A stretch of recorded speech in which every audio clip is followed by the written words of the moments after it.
to another podcast no one asked for, created by two classically trained ex-theater kids. We're breaking the stigma around money and talking all about what it's like being young, dumb, and broke. I'm your host, Maria Smal. And I'm your host, Isaiah Washington, and this is Baroque Girls. I went to college in Nebraska. Grew up in Nebraska, went to the public school there. University of Nebraska-Lincoln.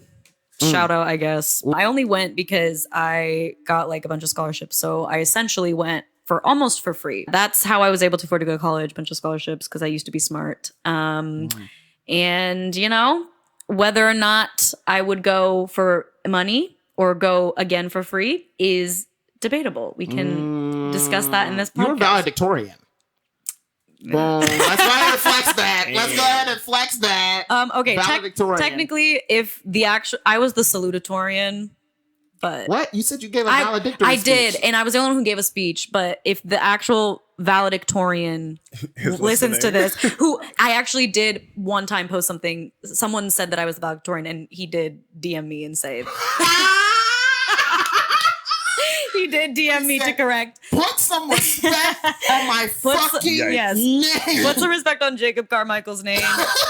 You were the valedictorian. My GPA was almost tied with yours. I was the only one who gave a speech though. So salutatorian is second. Why didn't he give a speech? Didn't have the sauce. Oh, and that's the end of the day. That's what the class is gonna remember. It was like faculty selected. Anyway. Anyway, that's how I was able to go to college for free. Where did you go to college, Isaiah? I went to a small town school in Hartsville, South Carolina. It's called Coker University. And I went there because I actually first went to Charleston Southern University, which is a bit of a bigger school. And it's D1.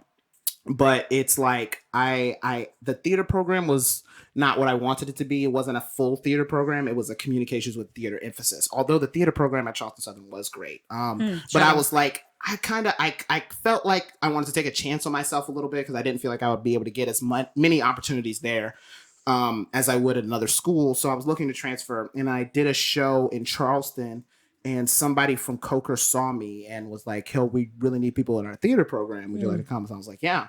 And then they offered me like a ton of scholarships, but not enough to pay for the entire school, which was weird considering they recruited me to come. That doesn't make any sense at all. Right. But hey, I went there. And yeah, whether or not so this actually, like, whether or not I would do it again is a hard question, because I kind of look at because of the way that I look at life in general is like, I feel like I need that experience to get here, and I like where I'm at right now. Yeah. So I would do it. I would do it again. Would I send my kids to college?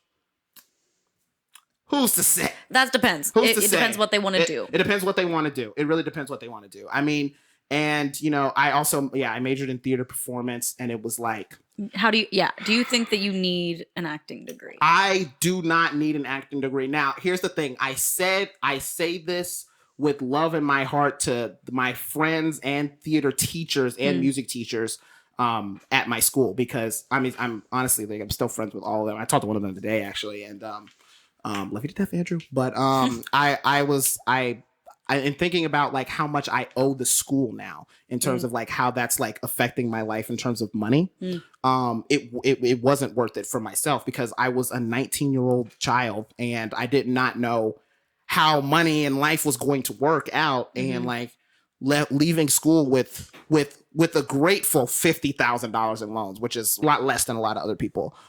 So I'm grateful for that, because the fact that it was a small school, I paid less.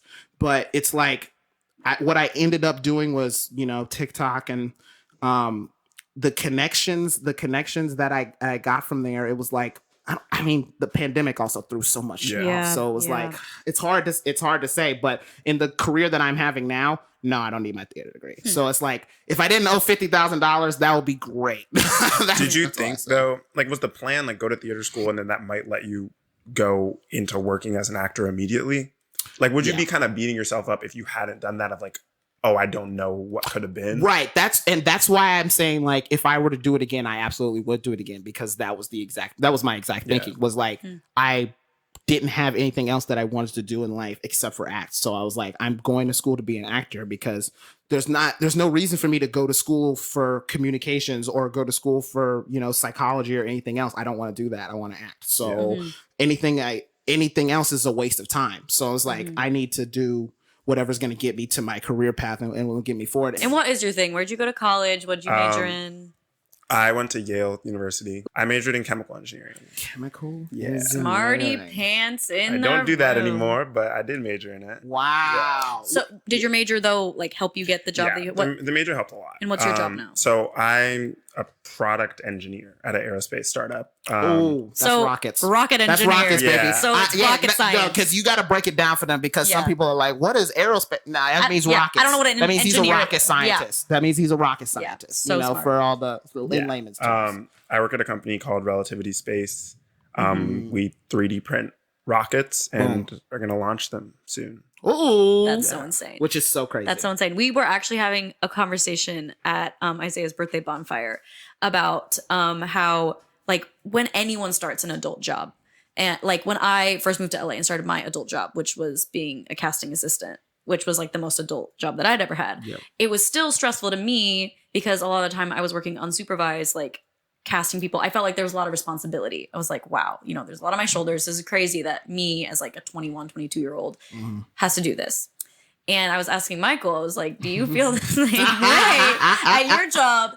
And what's your experience with that? I mean, I think my fear it's changed a little now that I've kind of gotten into the workflow, but I think the fear coming in, I wouldn't say fear, but like kind of the joking response to that is the stakes are very, very high. Obviously it is a large company with a lot of regulatory checks. So you can't really just put something on there that could mess up. Yeah. But at a high level, it's like, if you screw up, then the rocket doesn't work. And that's like a huge fallout. Insane. So that's an insane. Yeah. That's an insane fallout. Not to put pressure on you, but listen, you get this is a stable job. You know what I'm saying? Yeah. Okay, so you get a stable job. That peace of mind, and also you're very smart. You know what I'm saying? So you got great education. So you got that. And as theater majors, we got our thing mattering as much. Our thing doesn't matter as much. So it's like, I'm like, darn, man, I ain't learned these lines. And that's a sad thing as an actor. And I will say that. A tragedy for your scene partners. The people and you're the whole working production. with. It's a big deal. But it's not a rocket that's going to fall out of the sky. It's not a rocket. It's not a rocket at the end of the day. And that's the thing that like everyone says, which is where are there people in the rockets? Not yet. Okay. Will there be? It takes a lot of successful flights. Okay. Wow. Okay. I think the best example is like SpaceX been around for many, many, many years. The rocket that they launch astronauts on now started launching, I think like early 2010s, and the first time they launched astronauts was 2020. So it takes a while to convince. Yeah. First of all, people, but also NASA to like, strap people on there and go. Oh, so it's got to go through NASA. So you're like working with NASA. For the most part, like most astronauts now are NASA. Literally in the last year, we started to have private astronaut flights, which is either billionaires who are like, fly me to space, or in SpaceX's case, it was like for charity. They're like, some people we're going to send you up and you're going to go into orbit and you're not going to be affiliated with NASA, which is crazy and really exciting. So it's a cool time to work in aerospace right now. Wow. That's crazy. And quick question. Did you want to be an astronaut and realize you couldn't because you're too tall? No, because I forget what the height cutoff is, but I know I'm good. 6'2" and a half? 6'2" and a half. 6'2" and a We'll half. cut it. Michael. We'll cut it. They're getting a little more spacious. Yeah.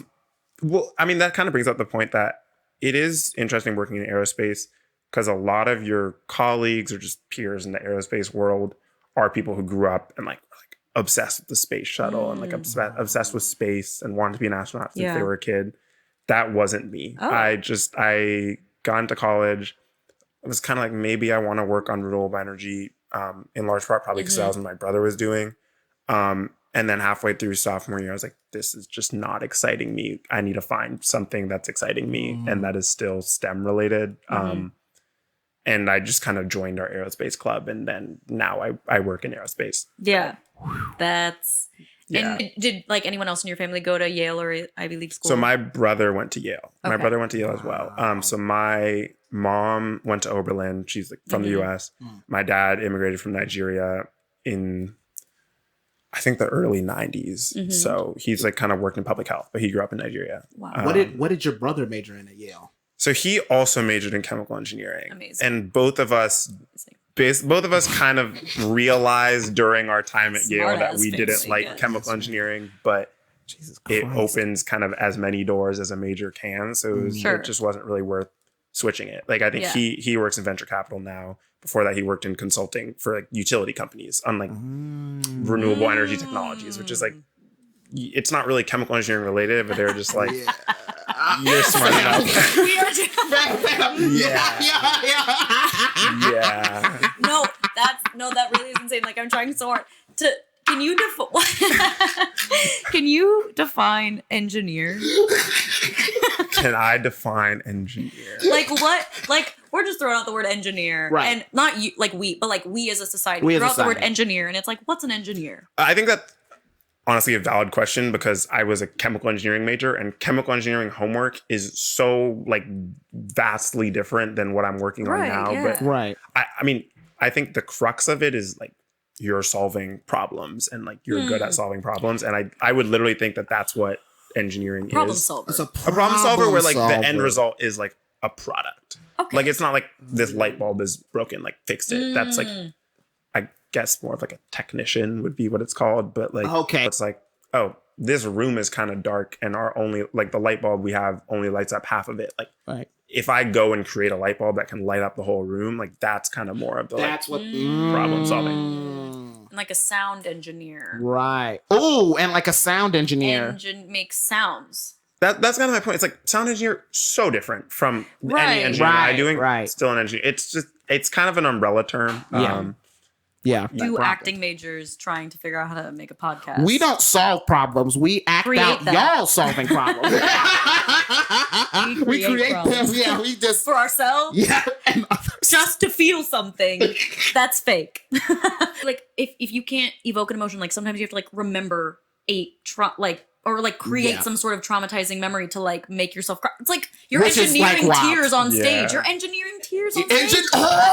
Theater engineer. Oh wait. So we can low-key make acting engineering. Everyone's an engineer then. Everyone's an engineer because we solve the problem of entertainment and you thought. And this is actually a good segue because which type of engineer do you think needs an Ivy League degree? Which type doesn't? Like the ones that have lives on the line. The ones that have lives. No, I actually, I mean, that kind of brings up the point of like the Ivy League it's sick and it's very, very helpful in life to go to an Ivy League school. Yeah. For an engineering degree, specifically at like Yale and some of the other ones that are not like the STEM heavy schools, like Princeton's kind of different. They have like a school of engineering. For us, I think I would have gotten a similar level of like classroom level education at a big state school and possibly better. Because that was my rocket engineer. Yeah. Rocket scientist, whatever. What? Because I mean, you're being taught out of a textbook. And it might have just been me as a chemical engineer, like just the teachers the professors I was learning from are extremely accomplished. Like they teach at Yale. Of like course, that's insane. They're tenured professors at Yale. But they're there because their research is insane and they're incredibly smart and accomplished. But when you're in a thermodynamics class, you're learning out of the same thermodynamics book as someone who goes to UT Austin. Once you get into the research side of things, that's where it really does help. But it varies major to major. I mean, I think the chemical engineering department at Yale, I love my professors. Yeah. But it's tiny. Some labs are super well funded, others are not. I love my lab. It was a great time. But we also had a poster from Bug's Life on the wall because that's how old like the lab stuff was.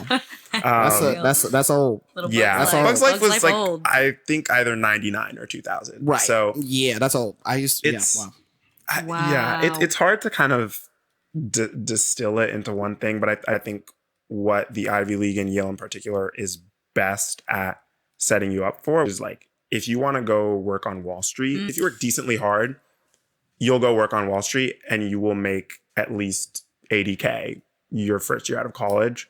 Like, I'm sure there's going to be someone who's at Yale watching this who's like, that's not true. Like, I had to work really, really hard. Like, yeah, you had to grind, but like, I don't really know anyone who I was friends with who wanted to go work on Wall Street and couldn't get a job. Wow.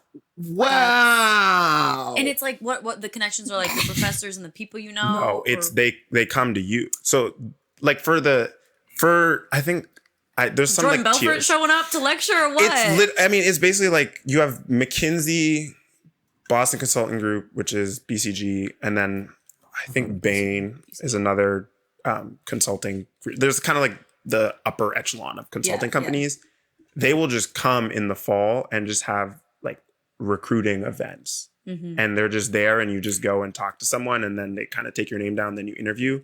And they kind of just, let's say they want to hire 100 people. You're going to get 500 applicants just from the Ivy Leagues. So I think their mindset is kind of, okay, they've already gone through this pre-screen of getting into an Ivy League school. So I know they're probably competent. Yeah. Why would I go out of my way to recruit at any other school other than the Ivy Leagues, Duke and Stanford? Right. Wow. That makes so much sense. So college is like an incredibly different type of important for your job, Mark. I think if you are 17 and you know you want to go be a consultant, go to the Ivy League. Yeah, you'll probably you'll probably get that. That's crazy. If you're 17 and you know that you want to be a consultant, Like, who hurt you? just- I don't even know what consultants do. Yeah, okay, no, that's real. I don't either. That's real. Okay, sick. All right, so I'm glad we were all operating like we all knew what consulting was, because I was like, man, I don't know what that shit is. I thought what we just explained an engineer did, I kind of thought that's what a consultant did, which is like you consult them to like find the problems or like tell you what to do to fix. I thought we just said consultants like, work on Wall Street. Is that a different but thing? Like they work in New York. I mean, Wall Street's like finance, okay. but like consultants are like The three engineers blocks over from Wall Street. See, all this shit's like the same. I'm just My friends would roast me for consultant and finance are different, but you're the same. You are the same. So for you, how do you reflect on your college experience in terms of like, would you do it over again? I mean, you said you would get possibly a better education at a different school. If you were able to do it again, would you have gone to another school or would you went back to? No, because I think what Yale, the one of the biggest things I got out of Yale in terms of just like cold-blooded getting jobs was I was majoring in something that I wasn't applying for jobs in. Like I wasn't applying to be a chemical engineer. COVID took away like a summer of like internships, which are kind of like really, really big for engineering when you're trying to get a full-time job. So like after my freshman year, I studied abroad, did like for like 6 weeks, and I was just like at home, like working summer camp. It wasn't crazy. Sophomore year, I was going to intern somewhere, and then I had that canceled because of COVID. So now I'm kind of like a junior. I'm like, okay, now I realize I want to work in aerospace, but you kind of look at people who go to a Georgia Tech or like a UT Austin, and they're like, yeah, I interned at SpaceX my like freshman fall when I took time off. And then I was at like Blue Origin, and I'm like, okay, that's like, I mean, the Ivy League culture is you do your like 3 summer finance or consulting internships, and then you go work there full time. Yeah. So I felt like I was a step behind people. So I luckily got this insane fellowship in aerospace, which kind of places you at a company and gives you a lot of connections. The Isaacowitz Fellowship for anyone watching who wants to be an aerospace engineer. Zakowitz. You got to look up the Zakowitz, guys. You know how to spell it. Yeah, That's don't the forget first step. You went to yeah. an Ivy League school, so Yeah, you should know. figure that out. But Can't shout out spell to that. them because they gave me a career. Shout out to them. Shout out to them. Shout out to Zakowitz or whatever. Figure it But, out. Figure it out. Yeah, I was just scared. You're scared. I was just like, I don't really know how this is going to work out because I was not well set up. And I think because I went to Yale, when I was applying to places, I think it helped my case of like, okay, he maybe doesn't have this as many experiences as like someone else, but he just kind of has this like halo gold star over his head. It's like he's a Yale guy. You know what's crazy? I'm drawing a little line between this and theater. Do you want to know the line? I do want to know the line. This is essentially the same thing as if you go to NYU or Juilliard. Yeah. It is Or exactly Michigan for musical theater. Those showcases at the end of That's your it. senior year, Yeah. and there's agents there. Right. There's at, agents like, there. That's UTA, crazy. CA, like Yeah. It's because insane. they just don't have to look as hard Right. when Right. they go there is the thing. Like Why they not? know Like- there's talented people other places. Right. Exactly, but why would you look that hard? You Right, know? exactly. Now, the only key difference I think is that if you are trained at least I know this for Juilliard. If you're trained at Juilliard, you are learning a very specific style of acting. Kind of takes away from your creativity a Yeah, little I bit, don't really in like my that. Yeah, personal yeah, that's not opinion. really my type of thing. But at the same time, you know, so it's like, what do? Do you want to be working and be a Juilliard actor, or do you want to Be an artist. be an artist? Yeah, that's the question. It's like, what is this volition? Like, Yeah. I chose my own path. Like, I learned acting from the Midwest, and it's like none of that was film acting. I learned purely on the stage. Yeah, like same. I had to beg my teachers to like give me any sort of insight into film, and none of them knew because none of them ever did film. Yeah, So I right. had to YouTube everything, and in full well knowing I would move to LA and do film and TV. So it's Right. like, yeah, obviously I was influenced by that, and still like my film acting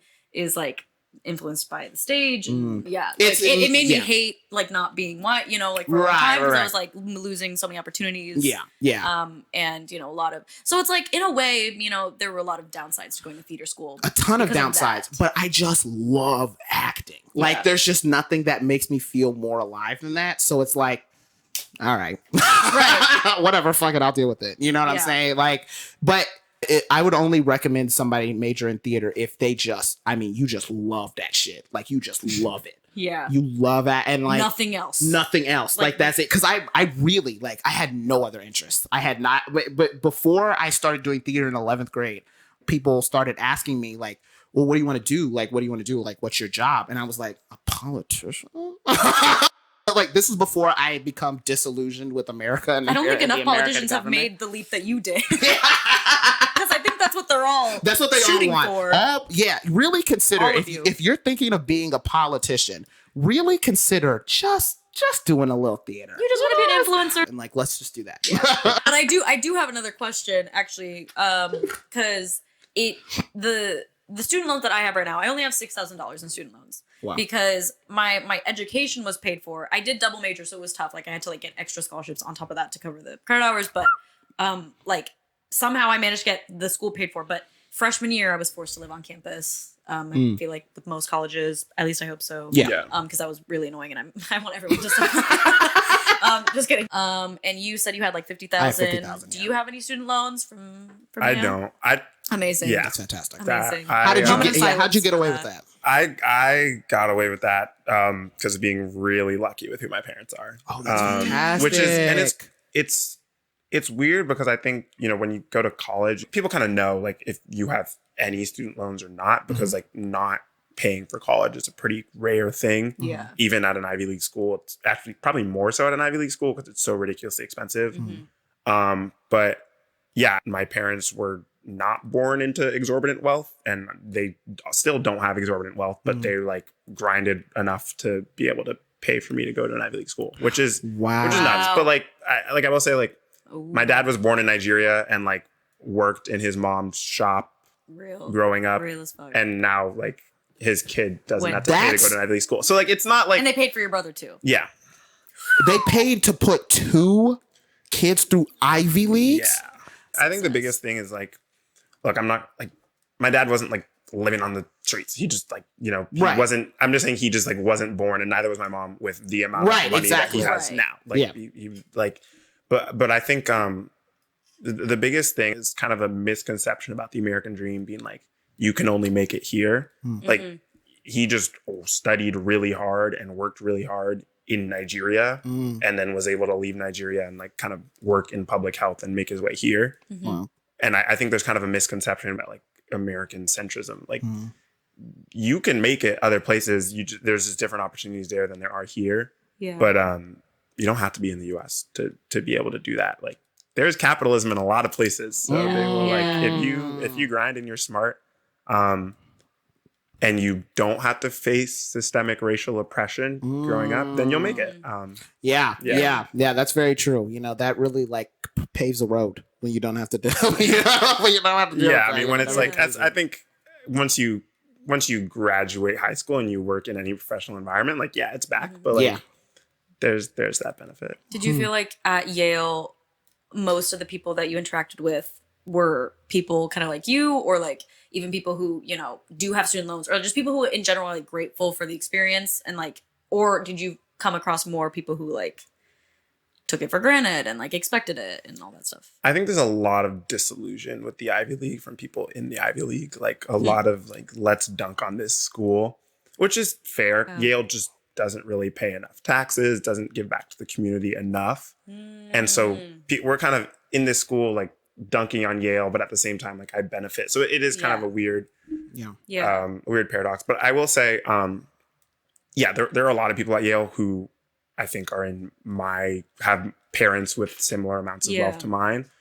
There are a lot of people at Yale who have more money than you could ever imagine. And it is kind of weird because you'll kind of go 2 years knowing these people, and then you'll just find out like, oh yeah, like I knew their last name from a history textbook. Like, like so weird. Shit like that. And then you'll also have like a lot of people who are paying, you know, maybe they have no student loans because they got a scholarship. Like I have a lot of good friends who did Yale entirely free just because they got scholarships going in. Yeah. But to kind of go back to what I was talking about, like people going to like New York who are just like, yeah, I'm just going to go work in consulting or work in finance. A lot of those people, like I don't really blame them because it's like, okay, you grew up with not that much money. If you grinded in high school, you got into Yale. If you just follow this path that has been laid out over the last 20 years of every other person at Yale who wants to go work in New York, and you just grind and maybe have a little bit of good luck, you're going to go make more money than you probably could have thought of. A lot of people are making more money than their parents in their first year out of college. So I think I was kind of in the position where, not that engineering does not pay well, because it does. I didn't have to be so black and white of like, let me just go immediately take the beaten path and go work on Wall Street, because I was like, I have enough like luck and privilege to go have some flexibility in what I do. Wow. Dang, that is like a different type of lifestyle. Yeah. You know what I'm saying? It really is crazy. And it makes sense. It makes sense. It makes sense. Because it's like, here's the thing about like, quote unquote, like the easy way about things. Like, I don't know, people I think, at least in my opinion, glamorize what is quote unquote the grind or whatever, you know. I mean even I kind of just did it just now when I was saying, you know, that's like what coming up from nothing is, you know what I'm saying? Like, so to even clarify that statement, it's like no one wants to do that. That's really hard. Like it's really hard, and it shouldn't be like that. If we were a society that was functioning properly, it would be hard, but it wouldn't be that hard. You know what I'm saying? So it's when you get the opportunity to take the easy way, quote unquote, you know what I'm saying? I mean, like the best example that I can think of is like a nepotism child. Yeah. You know what I'm saying? Like, right. Why would a nepotism child work at Starbucks? Yeah. Why? You know what I'm saying? Now, I had to work in fast food, so fuck them. I mean, you know what I'm saying? Like, fuck them for that. But it's like to act like if I was not in their position, I would not do the same thing. Yeah. You know what I mean? Right. And in the Ivy League and in college in general, that just takes the form of like legacy kids, which makes it easier to get in. I know a lot of kids who had legacy. I know a lot of kids who didn't necessarily have legacy, but had like politicians writing them rec letters who didn't get in places. So it's not a shoo-in. There's a lot of debate right now of like whether we should have legacy kids or not. That's a whole other conversation. But I will say there is also the thing of like when you get to an Ivy League school or like you get to college, like there's a lot of people whose parents are super, super, super rich or just wealthy. And they're like, oh, my parents are wealthy. I'm not going to go be an art history major. Shout out to the art history majors. But like you're not like cool. Your likelihood of making six figures immediately out of school is lower than someone who goes and works on Wall Street. If you're an art history major, you know that. Yeah. You gotta know that. Yeah, like, you know let's be real. Don't lie to it's for the love of the game. So it's for the love of the game, exactly, just like acting. But so they'll be like, oh, my parents are wealthy. Let me just go build wealth myself. And so then you have people who, you know, have all the tools in the world. They have no worries in college. And I think that's kind of the big thing where obviously I was saying like there's a beaten path, but you have a shit ton of obstacles in front of you if you're not someone who comes from wealth or comes from legacy. So for someone who's a legacy person, their dad or mom went through the school. First of all, they have the lay of the land for them. They don't have to worry about when I break my leg, how am I going to afford to do this? Right. They don't have to worry about like where their food's going to come from. They don't have to worry about like any of that. So even for someone who has like a scholarship, like let's say your parents are like in like a very low like income level, but you got a scholarship. Okay, you don't have to pay for tuition. It's not like, oh, it's all expenses paid in college. So you have a lot of obstacles like that. And I think that means that you are still competing with people who don't have any of those obstacles for a limited number of spots. Like, yes, these companies recruit out of Ivy League schools. They can't take every single person who wants to go. So it's not like an easy thing. And I think at Yale, the biggest problem is something that's called the student income contribution, which I think might have just gotten eliminated, but is low-key still there, which is basically as part of your financial aid, you'll kind of like work a student job. Work study. Yeah, but it's like kind of unclear whether it's that or like basically like indentured. Servitude. Yeah. Sounds a little bit. So you're kind of like, oh shit, like my parents can't afford to, give me the like X amount of dollars per month that I really need for like food. Let's say if you live off campus, because living on campus in a dorm, the dining plan is like some ridiculous number of dollars per meal. So it's actually cheaper to live off campus. Yeah. But then it's like, okay, well, I need to work to be able to get my meals, but I'm already working 7 hours a week to pay, like get my tuition covered. So you have to think about now I'm working like 17 hours a week to have both my tuition covered and my meals. And I want to go work in consulting. And to become a consultant, you have to prep for the interviews, because when you interview for consulting, it's just like, I mean, they test like how smart you are, but it's also like, have you just done these very specific preps for this interview? So you have 17 hours of your week for work, for just getting by. Then you have all your schoolwork of an Ivy League school. Yeah. And then you're focusing on like applying for a job. So it is a lot. There is like a very clear path of like, yeah, if you can somehow budget your time and grind it, and maybe you like don't sleep that much, and life sucks for 4 fucking years, then like you're going to make it. But it is also like, some people just don't want to do that, and that's totally valid. And some people just can't, like, it's going to burn out. So I think it's once you're in, like being at Yale I think being in the Ivy League is probably, in terms of colleges, the easiest path to financial success at the age of 22. But you still got to walk the path. But it's kind of like the least difficult path, as opposed to like actually easy. That's so interesting. And that at the end of that, like you have the job, but the amount of burnout that you have. The amount of burnout you have is insane, especially because the mental health services are also not great. I'm about to say, I mean, the hardest part of your life actually is like college. I mean, there's not more stress in your life than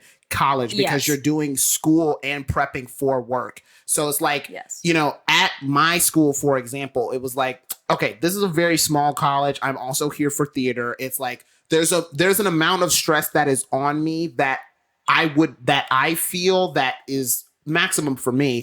But it's completely different type of thing for somebody who is majoring in chemical engineering at Yale. It's like, okay, I've spent a crazy amount of money to be here, so I have to make it through. So in terms of the internship rat race, after your not after your freshman year, early in your freshman year, if you're like tuned in and you know what you need to be doing like career wise for that, you'll like apply for internships.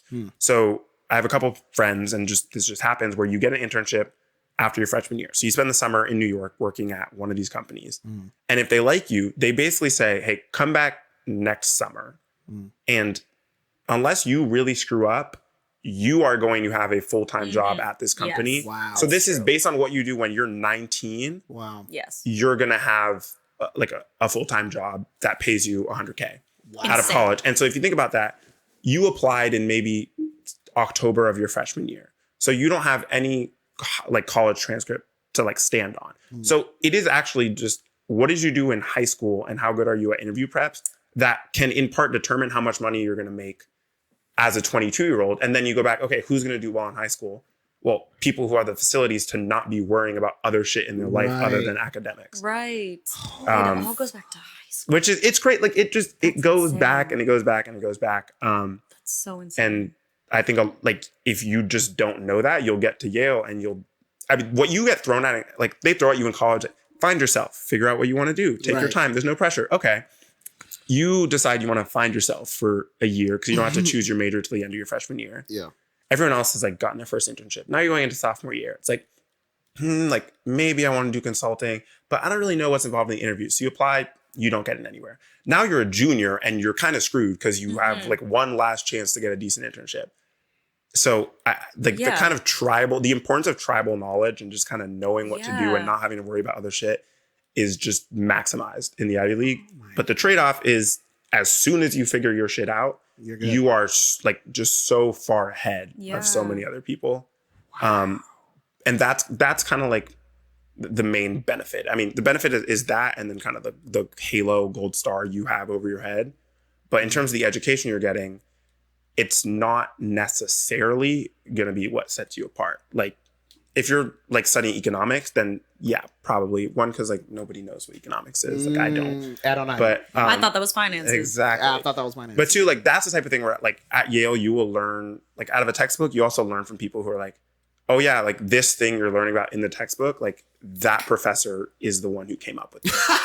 And so that's the benefit of the Ivy League education in a lot of fields. Like for chemical engineering, that just isn't really the case because thermodynamics is just the same thing that it's been forever. Mm-hmm. But when you when you get into we need that big time.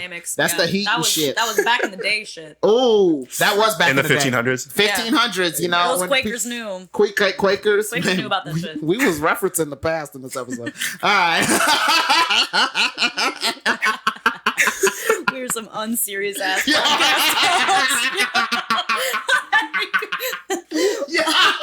Oh my god, we're the fucking worst. Like having these cool, like great conversations. Yeah. We're like, by the way, I thought economics was finance. Yeah. You know, farmers and like Quakers know are thermodynamics and basically shit. the same thing as now. What are we talking about? Yeah. All right, but no.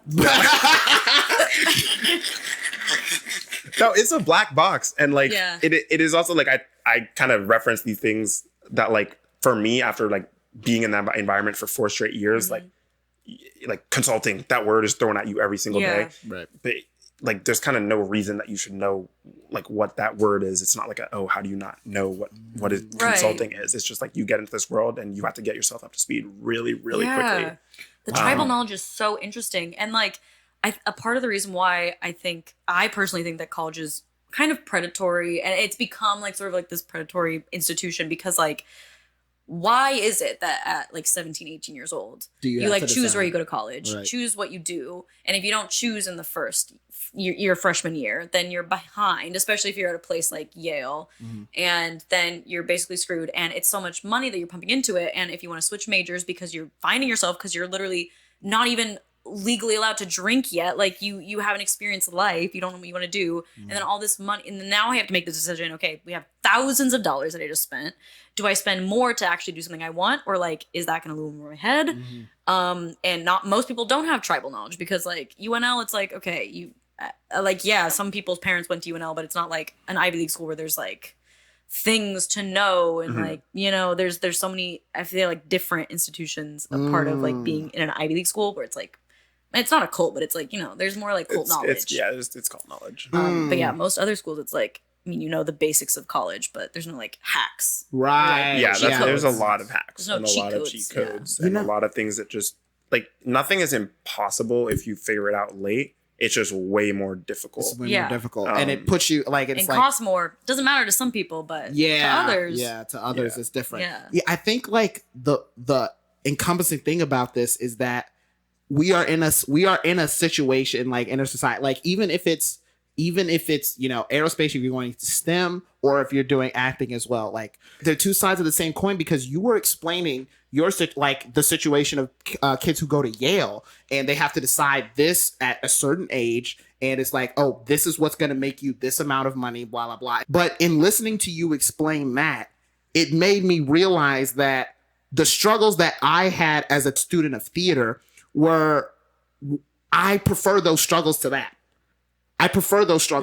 Because I wouldn't have been able to handle that. If I had went to Yale and I had this weight of like, I have to follow this certain path to make this amount of money, I wouldn't have been able to follow it. Yeah. Because I'm just not wired in that way. You know what I mean? So it's like, no matter which direction that you're going to go, you're going to be facing a certain struggle because we are in a society that has made it unfair to you as a 17, 18 year old choosing what you are doing with your life, knowing that you're going to have to go to college and you're going to have to find yourself, and finding yourself is a risk of putting yourself back. That's the same no matter what. You know what I mean? It's the same no matter what. And it'll break you. Like we talked about mental health, like that.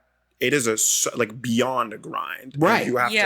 You have to just, you have to kind of accept, like, I cannot prioritize my mental health or happiness unless you are someone who knows all of your happiness will come from how big your check is. Because when you, like, I'm lucky enough that my job and my field in general, but especially my job, like, very much values, like, you're going to have life and a work-life balance.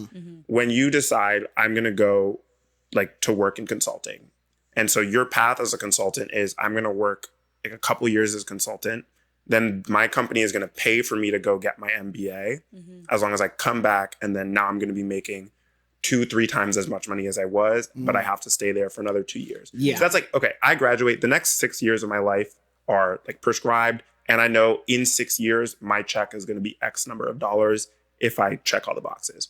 That sounds fine on paper, but also you are getting into the office at 7 a.m. You are leaving the office, depending where you work, at 10 p.m. Like, it's like, oh yeah, we'll pay for all your meals. Yeah, because you can't leave.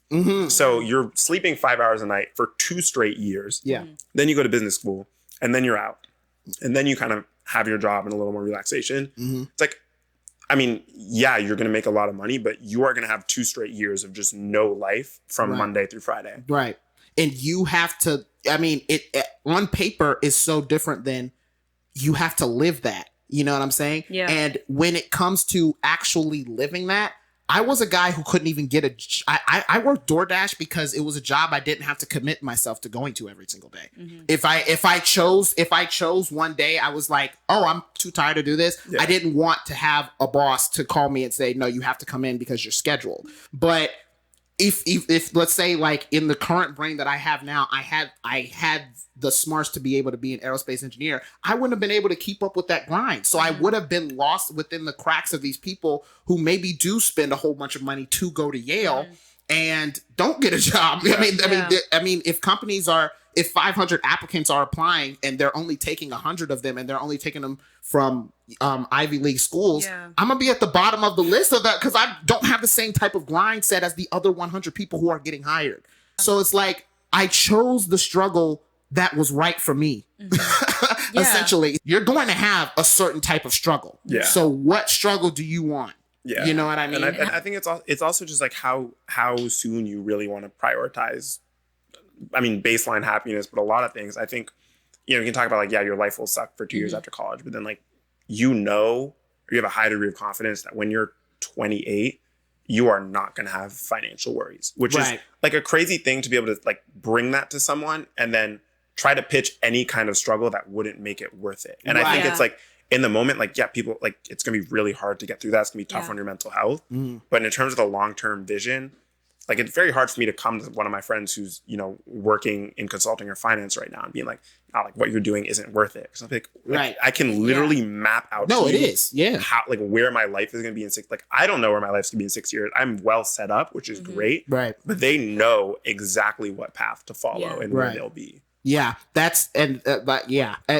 it's so crazy that you say that, because my dad texted me after the first podcast episode that we did. And he was like, I need you to call me and explain to me and understand, because I need to understand how you can conceptualize being broke instead of having a job that you know that you're going to hate. And my dad is a huge finance guy. My dad was a paralegal in the Air Force. Shout out, Dad. My dad was a paralegal in the Air Force. He knows a ton about money. He told me about that path choice. You know what I'm saying? Like, if you do this, and this amount of years, by the time that you are age 28, you will be good if you just follow this certain path. And literally, I couldn't do it. I couldn't do it. I instead went to school for theater, which had no guarantee on my job and my stability. And then I started doing TikTok. I was like, I feel like I can make money for this. And a pandemic happened. A million things happened. Yeah. And I don't think that path really makes sense anymore. It's outdated. Yeah, exactly. And that's like, that's why I'm trying to explain to him is like, some people are just not built in that way. You get what I'm saying? Just like, no, I just rather do what I want to do now. You know what I mean? Yeah. Which is, I mean, and I'm very lucky to say that like that's worked out for me. Yeah. But I want people to be able to recognize that maybe people are not like lazy. It's like the paths are laid out are clear. Yeah, the paths are laid out are clear. We know the situation, but some people can do it and some people can't. Yeah. So it's like to try to get those people who can't do it, to try to force them into it. It's like trying to get the people who can do it to do theater. Yeah. It's like asking Michael to do theater. Like, why would you give up an aerospace engineering job to go do a play? Right. You're gonna struggle regardless. And I think people like don't acknowledge that in the arts still, and that's why people get so upset when like someone just up and decides to like become an actor, and it's like, okay, it's like, let's be real about this. Yeah, like, the TikTokers. Shout out the TikTokers. It's like, okay, like you were going to school for accounting. But what's funny enough is just like the legacy kids at Yale, if they're rich enough, they can do it. Yeah. They can just pick it up one day and do it. You know what I'm saying?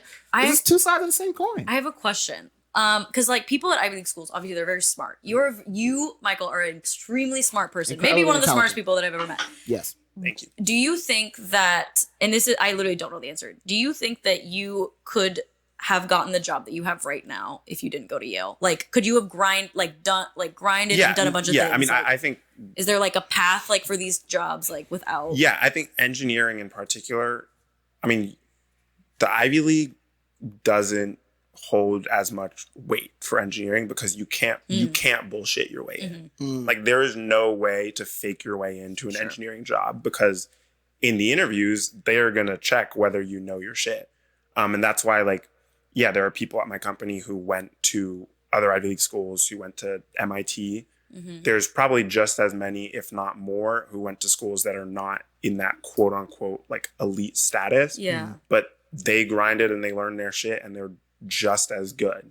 And I think it's because when engineering companies they'll go to schools that are like typically good for engineering. So like Purdue, for example, is amazing for aerospace engineering, like Purdue and MIT. So they'll go there and they'll have like job fairs and they'll recruit there.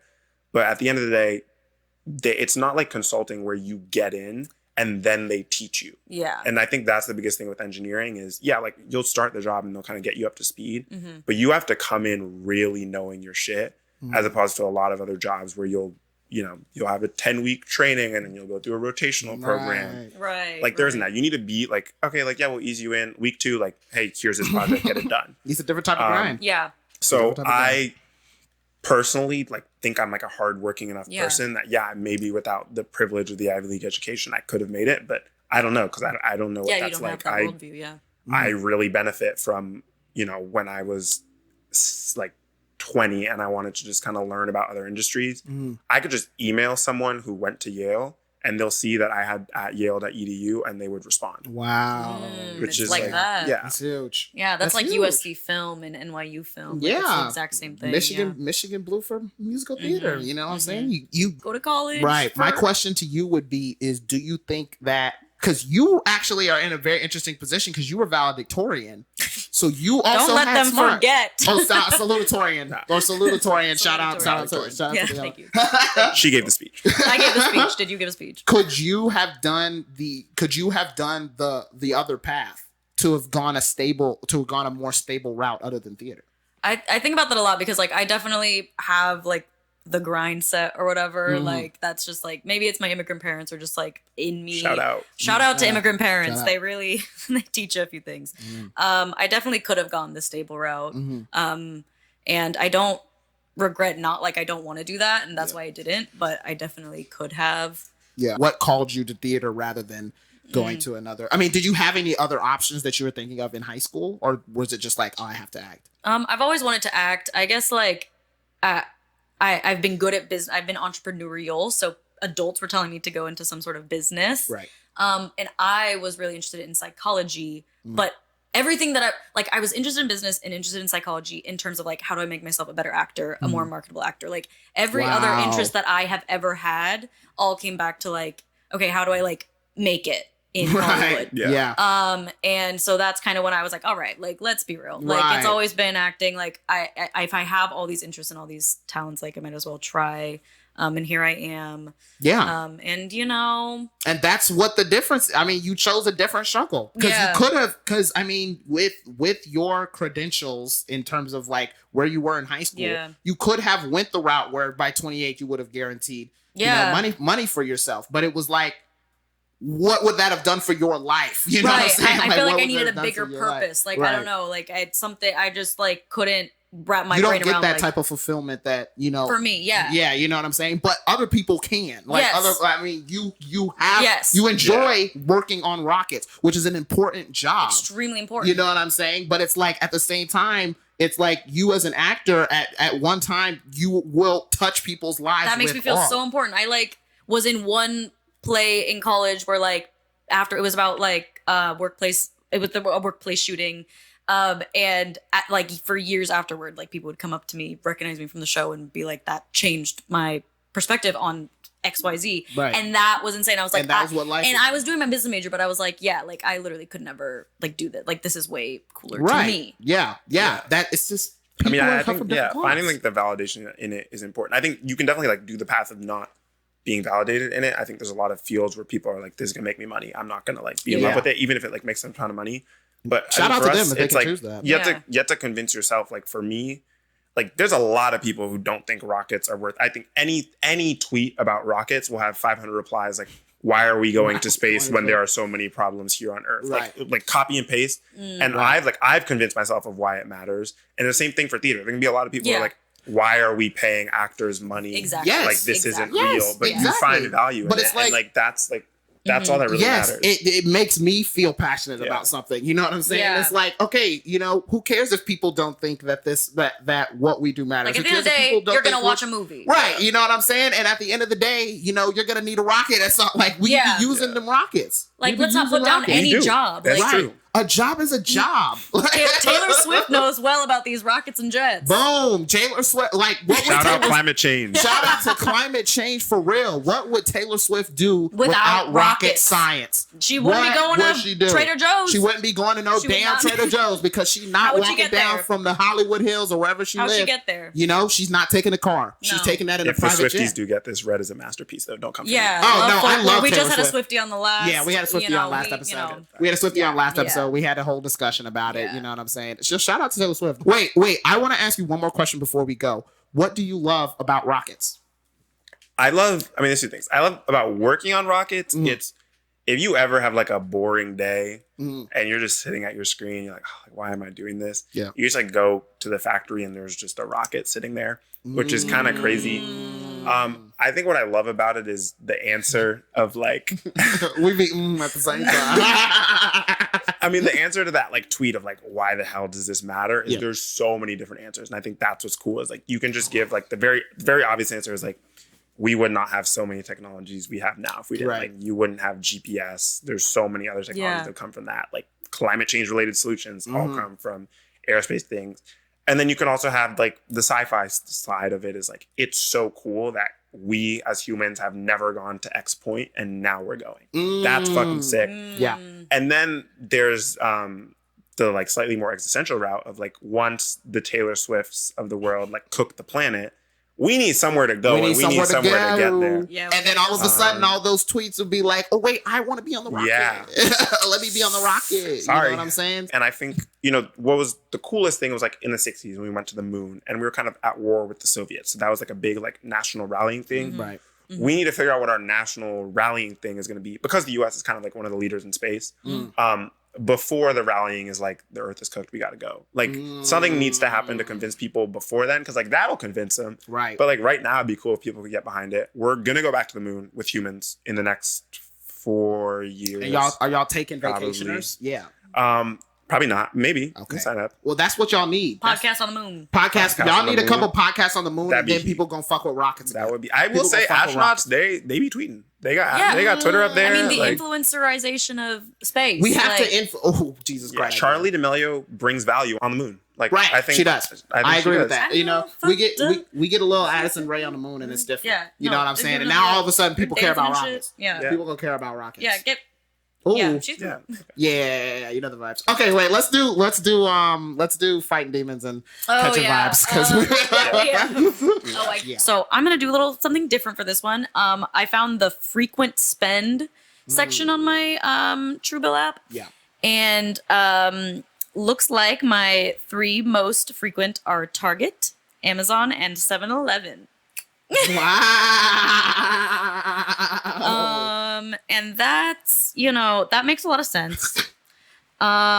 This month spent $127 at Target, $201 at Amazon, and $16 at 7-Eleven. Clearly, I'm not spending money anywhere else if 7-Eleven is the third. That's amazing. Average cost at 7-Eleven, $5.32. So it's like, all right, I'm buying a slushie, I'm buying a candy bar. You know what I mean? I'm buying a roller. That's illuminating for me. Right. Fuck with the rollers. They're so yes. And if you're knocking it just because it's 7-Eleven. Right. I will say one time I ate a roller as my only meal before a soccer game. I don't advise that, but in any other context. It's like a little snack. Yeah. They're so yummy. A little snack. Okay. So am I